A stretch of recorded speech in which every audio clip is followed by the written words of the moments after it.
Hello and welcome to this circle part 2 video. देखिए, कल हमने ये क्वेश्चन पूछा था कि ये जो एक सर्कल है इसको हमने एक कॉर्ड यानी कि जीवा के हेल्प से दो पार्ट में डिवाइड कर दिया। ठीक है, तो इस वाले बड़े वाले पार्ट को क्या कहते हैं और छोटे वाले पार्ट को क्या कहते हैं। ठीक है, पहले हम लोग हिंदी में बात करेंगे। इसको कहते हैं हम लोग लघु वृत्तखंड। ठीक है, इसको हम लोग कहते हैं दीर्घ वृत्तखंड। ठीक है, दीर्घ का मतलब क्या होता है? बड़ा। तो ये बड़ा टुकड़ा है वृत्त का और ये क्या है? छोटा टुकड़ा है वृत्त का। ओके गाइज, इसे हम लोग क्या कहते हैं? Meaning circle segment. ठीक है, और इस वाले खंड को क्या कहते हैं? मेजर या ग्रेटर सर्कल सेगमेंट। ठीक है गाइज, तो ये था हमारा कल के क्वेश्चन का आंसर। और आगे हम लोग यहाँ पर कल कहाँ पर छोड़े थे? देखिए, टेंजेंट और सेगमेंट यहाँ पर हमने छोड़ा था। नो, टेंजेंट और सेकेंड। ओके, चलिए देखिए, एक हमारे पास सर्कल है, ठीक है, और एक हमारे पास लाइन है। मान लीजिए लाइन मेरा PQ है और ये जो मेरा सर्कल है इसका सेंटर है O। ठीक है, अब ये जो लाइन है PQ, ये कितने केसेस के साथ डील हो सकती है? एक कि इससे दूर है, सर्कल से दूर है। दूसरा क्या हो सकता है कि ये इस सर्कल को दो भागों में डिवाइड करिए, दो भागों में डिवाइड कर रही है। एक क्या हो सकता है कि ये सिर्फ इसको टच कर रही है या फिर किसी एक पॉइंट पर इसको काट रही है। ठीक है, देखिए, तो ये जो कंडीशन होता है जब कोई भी लाइन सर्कल को टच नहीं करती है तो इसको हम लोग कहते हैं क्या? Non intersecting. क्या कहते हैं? नॉन इंटरसेक्टिंग, मतलब किसी भी जगह पे इसको इंटरसेक्ट नहीं कर रही है, छेद नहीं कर रही है। ये देखिए, ये क्या है आपका? ये इस कंडीशन में जो PQ लाइन है वो क्या कर रही है? सर्कल को PQ जो लाइन है वो सर्कल को डिवाइड कर रही है, दो दो पॉइंट पर इसको इंटरसेक्ट कर रही है। ठीक है, तो ये इसे हम लोग क्या कहते हैं? छेदक रेखा, या क्या कहते हैं? इसे सेकेंट कहते हैं। ठीक है गाइस, अब इस केस में देखते हैं हम लोग, ये जो हमारा सर्कल है, इस सर्कल पर जो लाइन मेरा PQ है वो पॉइंट A पर क्या करती है? इसको सिर्फ एक जगह पॉइंट A पर क्या करती है? इसको छेद करती है। ठीक है, तो जब एक पॉइंट पर उसको टच करती है या छेद करती है वृत्त को, तो उसको हम लोग क्या कहते हैं? टेंजेंट कहते हैं। यहाँ पर PQ जो है वो क्या है? टेंजेंट है। यहाँ पर PQ क्या है? सेकेंड है। और यहाँ पर PQ क्या है? नॉन इंटरसेक्टिंग है।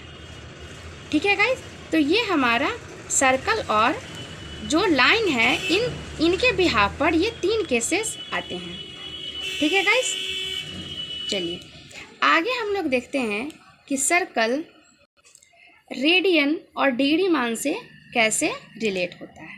ठीक है गाइज, देखिए, ये हमारे पास एक सर्कल है, ये एक R रेडियस का क्या हमारे पास एक सर्कल है, ये इसका सेंटर है O। ठीक है, तो देखिए, आपको पता होगा कि पाई किस में मान होता है? पाई हमारा रेडियन में होता है। ठीक है, और पाई का वैल्यू अगर हम लोग डिग्रीज में बात करें तो ये कितना होता है? 180 डिग्री के बराबर होता है।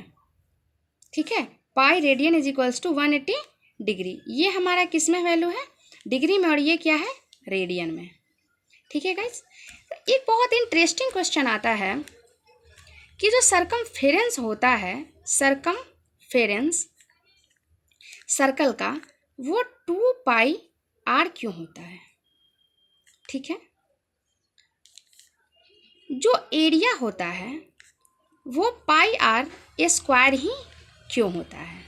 ठीक है, ये देखिए, ये हमारा क्या है? 180 डिग्री है। ठीक है, ये हमारा क्या है? 180 डिग्री है। ठीक है गाइज, तो देखिए 2 पाई का लॉजिक क्या है?